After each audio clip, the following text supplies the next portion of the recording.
ইসরায়েলে জরুরি অবস্থা জারি করা হয়েছে। লেবানন থেকে একাধিক ক্ষেপণাস্ত্র হামলার পর এ জরুরি অবস্থা জারি করা হয়েছে।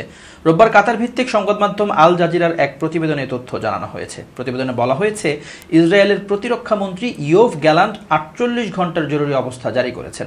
ইসরায়েলি সংবাদ মাধ্যম ওয়াইনেট জানিয়েছে, জরুরি অবস্থায় বেসামরিক নাগরিকদের জন্য বেশ কিছু নির্দেশনা দিয়েছে সেনাবাহিনী। এর মধ্যে নির্ধারিত এলাকায় চলাফেরা না করা ও জনসমাগম সীমিত করার নির্দেশনা দেওয়া হয়েছে। টাইমস অফ ইসরায়েল ও ইসরায়েলি আর্মি রেডিও জানিয়েছে, ইসরায়েলের উত্তরাঞ্চলে বাসিন্দাদের জন্য সাইরেন বাজানো হয়েছে।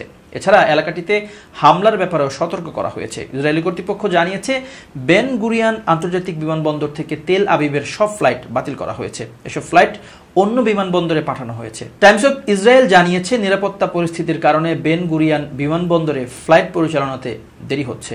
এছাড়া কয়েক ঘন্টা ধরে বিমান উড্ডয়ন বন্ধ রয়েছে।